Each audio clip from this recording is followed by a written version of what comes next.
இயேசுவில் அன்பானவர்களே, நம் திருச்சபை தாய் திருச்சபையானது நமக்கு எந்த நேரத்தில் நாம் அவரை உணர்ந்து கொள்ள தவறி இருந்தாலும் சிறப்பாக ஒரு சில காலகட்டத்தை நமக்கு கொடுத்து கொண்டே இருக்கிறது.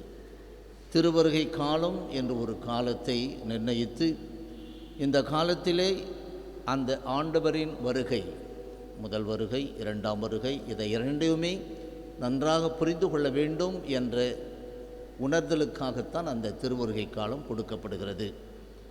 அதையும் பயன்படுத்தாமல் விட்டுவிடுகின்றவர்கள் இன்னும் சிறப்பாக கொடுக்கப்படுகின்ற இந்த சிறப்பு, இந்த ஒரு வாரம், இந்த நாட்களிலாவது வழிபாட்டிலே கலந்து கொண்டு வார்த்தைகளை கேட்டால் அவர்கள் வாழ்வு சிறப்புறும் என்றால் இந்த 7 நாட்கள் நேற்றிலிருந்து தொடங்கி நமக்கு கிடைப்பதெல்லாம் அருமையான ஒன்று.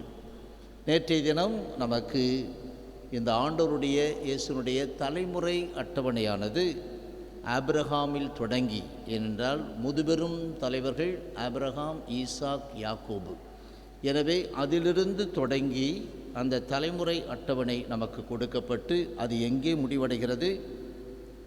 மாத்தானின் மகன் யாக்கோபு, யாக்கோபின் மகன் மரியாவின் கணவர் யோசேப்பு, மரியாவிடமிருந்து பிறந்தவரே கிறிஸ்து என்னும் இயேசு. எனவே அந்த வரலாற்றில் நடக்கக்கூடிய ஒரு நிகழ்வு இது. வரலாற்று நாயகன் நம் ஆண்டவர் இயேசு கிறிஸ்து என்பதை அந்த தலைமுறை அட்டவணை வழியாக நமக்கு கொடுக்கப்பட்டுவிட்டு, அந்த சூசைக்கும் மரியாவுக்கும் இயேசு எப்படி பிறந்தார் அதை இன்று நமக்கு கொடுக்கிறது. எனவே இவ்வாறு இந்த 7 நாட்களையாவது ஒழுங்காக பயன்படுத்தும் குடும்பம் கடவுள் தரும் நிறைவான மீட்பை கண்டுகொள்ள முடியும் என்பதை ஆழமாக இந்த நவநாட்களின் தேர்ந்தெடுக்கப்பட்ட வாசகங்கள் நமக்கு உணர்த்துகின்றன. முதல் வாசகத்திலே எகிப்திலிருந்து விடுவித்து கொண்டு வந்த அதுதான் மாபெரும் நிகழ்வு, பழைய ஏற்பாட்டின் நிகழ்வு. அந்த நிகழ்வின் தொடக்கத்தில் தான் அந்த பாஸ்கா நடைபெறுகிறது. அந்த பாஸ்கா கடத்தல், அடிமை நிலையிலிருந்து உரிமை மக்களாக கடத்தப்பட்ட ஒரு நிலை. அதை மையமாக வைத்துத்தான் நாம் பாஸ்கு விழாவை கொண்டாடுவோம்.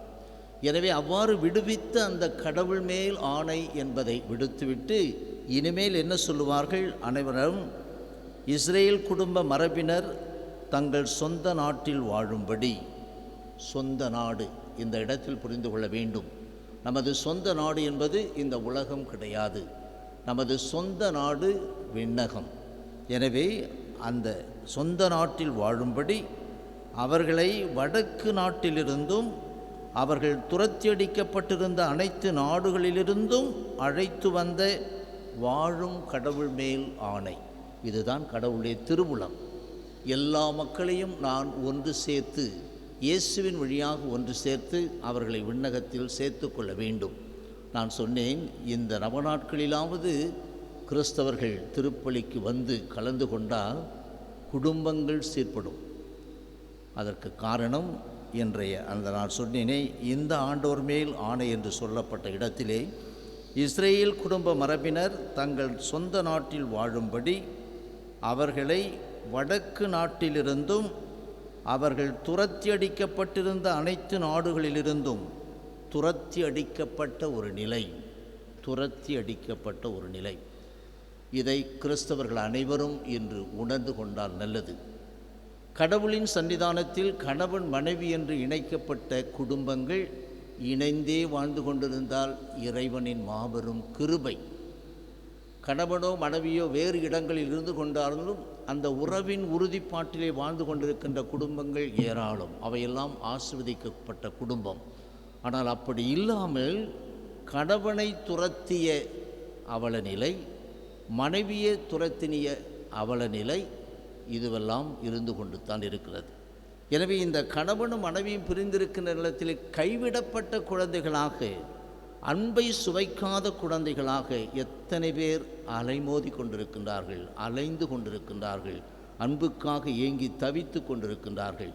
எனவே துரத்தி அடிக்கப்பட்ட அனைத்து நாடுகளிலிருந்தும் அழைத்து வந்த வாழும் கடவுள் மேல் ஆணை என்றால் இன்று ஒரு சிறப்பு அழைப்பை கொடுக்கின்றார். துரத்தி அடிக்கப்பட்ட பிரிந்து கிடக்கும் அந்த குடும்பங்கள் எல்லாம் இணைய வேண்டும் என்பது இறைவனின் திருவுளமாக இருக்கிறது. இப்படி துரத்தி அடிக்கப்பட வேண்டிய ஒரு சூழல், சரியான ஒரு சூழல், ஆனால் துரத்தி அடிக்காமல் இறைவனின் ஆவியால் வழிநடத்தப்பட்டு சேர்ந்து வாழ்ந்த குடும்பம். ஆண்டவருடைய இயேசு கிறிஸ்துவின் பிறப்பை ஒட்டிய நிகழ்ச்சிகள், அவருடைய தாய் மரியாவுக்கும் யோசேப்புக்கும் திருமண ஒப்பந்தம் செய்யப்பட்டிருந்தது. அவர்கள் கூடி வாழும் முன் மரியா கருவுற்றிருந்தது தெரிய வந்தது. இதை தெரிந்தவுடன் கண்டிப்பாக அங்கே துரத்தி அடிக்கப்பட்ட ஒரு நிலை இருந்திருக்க வேண்டும். இவர்கள் அந்த குடும்ப உறவிலே இன்னும் இணையவில்லை, மன ஒப்பந்தம்தான் செய்யப்பட்டிருந்தது. அந்த நிலையிலேயே அந்த மன ஒப்பந்தத்துக்கு சூசேப்பர் எவ்வளவு மரியாதை கொடுக்கின்றார், மதிப்பு கொடுக்கின்றார் என்று சிந்தித்து பார்க்க வேண்டும். ஆனால் கடவுளின் சன்னிதானத்தில் கணவன் மனைவி என்று இணைக்கப்பட்ட பிறகு துரத்தும் கணவன் மனைவி. இங்கே இவருக்கு எல்லா உரிமையும் இருக்கிறது. எனவே அந்த உரிமையை செய்வதற்கு கூட சூசேப்பர் எப்படி இன்ச் பை இன்ச் என்று சொல்லுவார்கள், அந்த வகையில் அவர் செயல்படுகின்றார். யோசேப்பு நேர்மையாளர். எனவே அவர் மரியாவை இகழ்ச்சிக்கு உள்ளாக்க விரும்பாமல், முதல் செயல் இகழ்ச்சிக்கு உள்ளாக்க விரும்பாமல் மறைவாக விலக்கிவிட திட்டமிட்டார். இது அவர் மனதிலே ஓடிக்கொண்டிருந்த செயல். யாருக்கும் எந்த விதமான அவமானமும் ஏற்படாமல், கெட்ட பெயர் உருவாக்காமல் விலக்கிவிட வேண்டும் என்று திட்டமிட்டார்.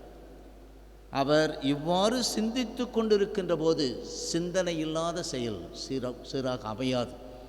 எனவே சிந்தித்து கொண்டிருக்கும் போதுதான் ஆண்டவர் தன்னுடைய தூதரை அவரிடம் அனுப்புகிறார். உன் மனைவி மரியாதை ஏற்றுக்கொள்ள அஞ்ச வேண்டாம், ஏனெனில் அவர் கருவுற்றிருப்பது பரிசுத்த ஆவியால் தான். அவர் ஒரு மகனை பெற்றெடுப்பார், அவருக்கு இயேசு என பெயரிடுவீர், ஏனெனில் அவர் தம் மக்களை அவர்களுடைய பாவங்களிலிருந்து மீட்பார் என்று சொல்லப்படுகிறது.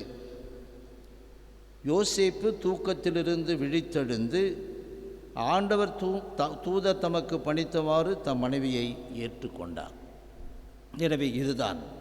எனவே அந்த விலக்கப்பட்டிருந்த, துரத்தி அடிக்கப்பட்டிருந்த அனைத்து நாடுகளிலிருந்தும் ஒன்று சேர்க்கின்றார் என்றால், இன்றைய தினத்தில் கோவிலுக்கு வந்திருக்கின்ற நாம் அனைவரும் நமக்கு தெரிந்த பிரிந்து கிடக்கின்ற குடும்பங்கள் எதுவாக இருந்தாலும் அவர்களையெல்லாம் நமது மனதிற்கு கொண்டு வந்து, தெய்வமே துரத்தி அடிக்கப்பட்ட அனைத்து நாடுகளிலிருந்தும் அவர்களை ஒன்று சேர்த்தீர், இதோ துரத்தி அடிக்கப்பட்ட இந்த பிரிந்து கிடக்கின்ற இந்த குடும்பங்களின் அந்த நபர்களின் கல் மனதை கரைத்து அவர்களை கொஞ்சமாவது உம்மிடம் கொண்டு வந்து சேர்த்தருளும். அதனால் தான் சொன்னேன் அன்பானவர்களே, இந்த நவநாட்களிலாவது நான் கிறிஸ்தவன் என்று உணர்ந்து கொண்டு கோவிலுக்கு வந்தால் மாபெரும் கிருபை.